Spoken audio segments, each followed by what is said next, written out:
नमस्कार। आज प्रधान सेवक ने 4 बजे शाम के देश को संबोधित किया।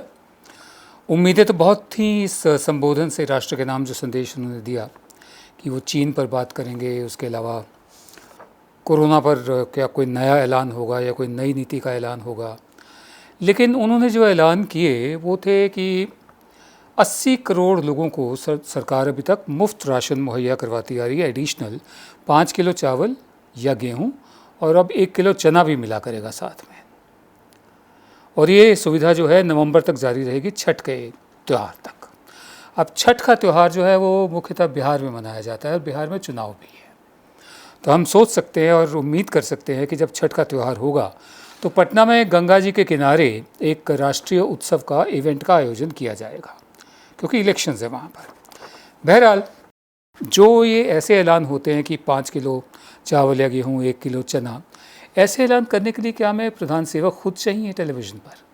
ये ऐलान तो सिविल सप्लाईज़ मिनिस्ट्री जो हमारी होती है उसका कोई जूनियर जॉइंट सेक्रेटरी लेवल का अफसर भी कर सकता था, या एक ट्वीट के ज़रिए या प्रेस रिलीज़ के ज़रिए भी किया जा सकता था कि छठ तक ये बढ़ा दिया गया है और 80 करोड़ लोग इसका फ़ायदा उठाएंगे। अब इसमें 2-3 बातें हैं। 135 करोड़ की आबादी वाले देश में अगर 80 करोड़ लोग, हाँ, जो यूरोप की आबादी से भी ज़्यादा के करीब बैठते हैं, 80 करोड़ लोगों को सरकारी अनाज चाहिए, तो अपने आप में ये किस तरह के अच्छे दिन हैं, अपने आप में किस तरह के भारत का संकेत तस्वीर दिखाते हैं, ये चिंता की बात है। दूसरी बात यह है कि छठ तक ही क्यों? जितने भी त्योहारों का जिक्र किया प्रधान सेवक ने, उसमें ईद का जिक्र नहीं किया, उसमें क्रिसमस का जिक्र नहीं किया, उसमें नवरोज़ का जिक्र नहीं किया जो पारसियों का होता है। और अगर नवंबर तक ही है तो दिसंबर तक क्यों नहीं? नया साल भी मनाया जाता है इस देश में। बहरहाल कुल मिलाकर जो आज ऐलान किया उससे निराशा ही हुई हमें। ज़रूरी था ऐलान, अच्छी बात है कि जो गरीब हैं उनको खाना और ये सब मुफ्त में दिया जाएगा एडिशनल। इसके साथ एक जुड़ा हुआ पहलू भी है जिससे हम पहले भी विनोद दुआ शो में बात कर चुके हैं। वो ये कि जब से ये एक्स्ट्रा अतिरिक्त राशन मिलना लोगों को शुरू हुआ है, ये पश्चिम बंगाल के कुछ ऐसे इलाके हैं जो बांग्लादेश से मिलते हैं, वहाँ के काफ़ी सारे गांव हैं, वहाँ से खबरें आई थी जो हमने पहले भी हम बता चुके हैं आपको कि लोग इसी राशन को जो एक्स्ट्रा है उसके बदले में और चीज़ें ले रहे हैं। माने अदला बदली का सिस्टम जारी हो चुका है, बार्टर सिस्टम जिसे कहते हैं। और उसके अलावा हम उम्मीद तो ये कर रहे थे कि सब त्योहारों का भी जिक्र होगा और कुछ और बड़ी अनाउंसमेंट होगी, लेकिन जैसा हमने पहले कहा, ये announcements ministry of civil supplies का कोई जॉइंट सेक्रेटरी भी कर सकता था, प्रेस ब्रीफिंग के ज़रिए या प्रेस रिलीज़ के ज़रिए या एक ट्वीट के ज़रिए। इसके लिए खुद प्रधान सेवक को आना ज़रूरी था क्या? ज़रा सोचिए। साथ ही कोरोना का जब जिक्र आया तो प्रधान सेवक ने कहा कि अब हम अनलॉक 2 में आ गए हैं और एक ऐसे मौसम में भी हम जा रहे हैं जहां सर्दी ज़ुकाम बुखार वगैरह होता है। और उन्होंने अपील की कि ज़रा अपना ध्यान ज़्यादा रखे जनता, और लोगों में लापरवाही बढ़ गई है। पहले सतर्क थे लेकिन अब सतर्कता ख़त्म हो गई है। पहले मास्क को लेकर, 2 गज़ की दूरी को लेकर, दिन में काफ़ी दफ़े 20 सेकंड तक कई बार हाथ धोने को लेकर काफ़ी सतर्क थे, लेकिन अब नहीं है। ख़ासकर कंटेनमेंट जोन्स पर हमें बहुत ध्यान देना होगा, ये प्रधान सेवक का कहना है। कि उसके अलावा अभी भी प्रधान सेवक ने कहा कि भारत ने कोरोना से निपटने के लिए सही वक्त पर एक्शन लिया है, इसलिए हम स्टेबल सिचुएशन में हैं। लेकिन टेलीग्राफ की खबर बता रही है कोरोना काबू से बाहर हो रहा है। 8 दिन में कोरोना के मरीज़ 4 लाख से करीब 5,48,000 हो गए। रविवार को ही देश में कोरोना के 20,000 नए केसेस सामने आए। भारत में कोरोना से मौत की जो तादाद है, मरने वालों की तादाद 16,000 के पार चली गई है। असम जैसे राज्यों में भी कोरोना के जो मरीज़ हैं उनकी संख्या 8,000 के करीब पहुंच गई है। गुवाहाटी में 14 दिन के लिए लॉकडाउन बढ़ाना पड़ा है। महाराष्ट्र में कोरोना का जो महामारी है उसको वो लगातार बढ़ती जा रही है और बढ़ते कोरोना को देखते हुए उद्धव ठाकरे सरकार ने 31 जुलाई तक लॉकडाउन बढ़ा दिया है। तमिलनाडु सरकार ने कहा है कि चेन्नई और मदुरई में 5 जुलाई तक कड़े प्रतिबंध जारी रहेंगे, जबकि जो राज्यों में मौजूदा पाबंदियां और ढील 31 जुलाई तक जारी रहेंगी। और देश में अजीबोगरीब से हालात हैं और कभी कभी तो ऐसा लगता है कि ये स्पष्ट कर दिया है केंद्र ने कि उसके पास कोई रोड मैप नहीं है। अब सिर्फ केंद्र सरकार, राज्य सरकारें और सिविल सोसाइटी अपने अपने स्तर पर खुद ही निपटे, यानी सवारी खुद अपने जान और माल की हिफाजत करें।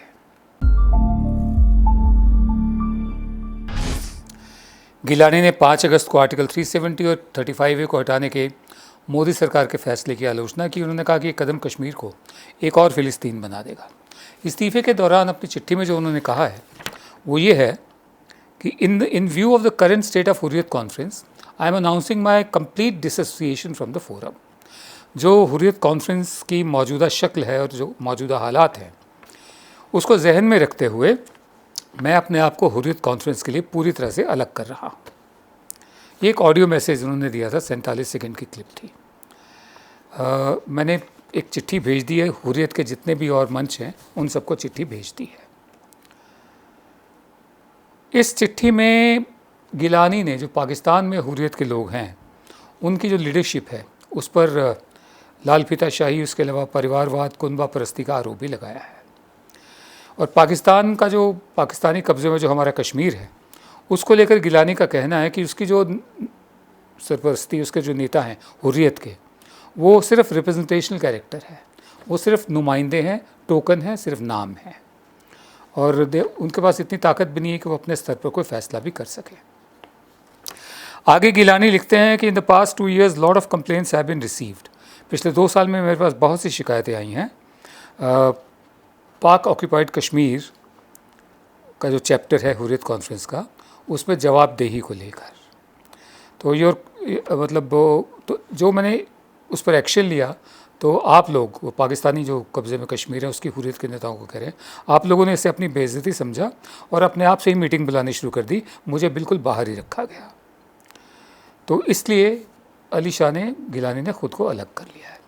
अब इसका मतलब क्या हो सकता है? सरकारी सूत्र बताते हैं कि इसका मतलब तो एक ये भी है कि जो हुर्रियत कॉन्फ्रेंस है वो कश्मीर में, जो अब यूनियन टेरिटरी बन गया है, कमज़ोर पड़ती जा रही है। लेकिन जो मिलिटेंसी की घटनाएं हैं, आतंकवाद की, वो कम नहीं हुई हैं। ठीक है, उधर जो हमारे जो सुरक्षा बल हैं वो भी लगातार आतंकवादी को मारते जा रहे हैं। साथ ही में एक ये चिंता जाहिर की जा रही है कि अब अली शाह गिलानी जैसे लोग जब बाहर चले गए हैं और हुर्रियत कमज़ोर पड़ती जा रही है, तो ऐसे में एक ऐसी पौध खड़ी हो चुकी है, ठीक है, जिन्होंने सन 1989 के बाद पैदा हुए जो लोग, जिनको नहीं मालूम उससे पहले का इतिहास क्या है, ना ही वो जानना चाहते हैं, वो बंदूक के साए में बड़े हुए हैं, उनके दिलों में मौत का ख़तरा भी नहीं है, जिसका एक सबूत ये है कि कश्मीरी मिलिटेंट्स भी बढ़ते जा रहे हैं जो स्थानीय हैं। तो ऐसे में ख़तरा ये है कि अली शाह गिलानी वगैरह जैसे डिसोसिएट कर गए तो जो नई लीडरशिप आएगी हुर्रियत कॉन्फ्रेंस की, कहीं वो ज़्यादा आक्रामक, ज़्यादा एग्रेसिव ना हो। इस पर भी तवज्जो देनी ज़रूरी होगी। कविता, नज़्म या गज़ल या किसी उपन्यास के किसी हिस्से को पढ़ने का सिलसिला जारी रखते हुए फैज़ अहमद फैज़ की एक कलाकृति है, मैं आपको उसका एक हिस्सा सुनाता हूँ। संदर्भ जो इसका है, रेफरेंस जो है, वो आप खुद तय कर लीजिए किसके बारे में कहा जा रहा है। फैज़ साहब का कहना है, कब लूट झपट से हस्ती की दुकानें खाली होती हैं, कब लूट झपट से हस्ती की दुकानें खाली होती हैं, यहाँ पर्वत पर्वत हीरे हैं, यहाँ सागर सागर मोती है। कुछ लोग हैं जो इस दौलत पर पर्दे लटकाते फिरते हैं, हर पर्वत को, हर सागर को नीलाम चढ़ाते फिरते हैं।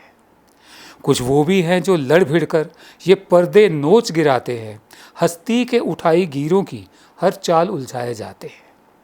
इन दोनों में रन पड़ता है, जंग होती है, इन दोनों में रन पड़ता है नित बस्ती बस्ती नगर नगर, हर बसते घर के सीने में, हर चलती राह के माथे पर। ये कालिख भरते रहते हैं, वो जोत जगाते रहते हैं, ये आग लगाते फिरते हैं, वो आग बुझाते रहते हैं। सब सागर शीशे लालो गुहर इस बाजी में बद जाते हैं, उठो सब खाली हाथों को इस रन से बुलावे आते हैं। देशद्रोही विनोद दुआ को इजाज़त दीजिए। नमस्कार।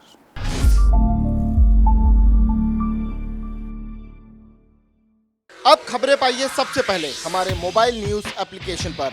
एंड्रॉइड या iOS प्लेटफॉर्म पर जाइए, HW न्यूज नेटवर्क को सर्च कीजिए, डाउनलोड कीजिए और अपनी सुविधानुसार भाषा का चयन कीजिए। खबरों की भीड़ में अपने काम की खबर पाते रहिए।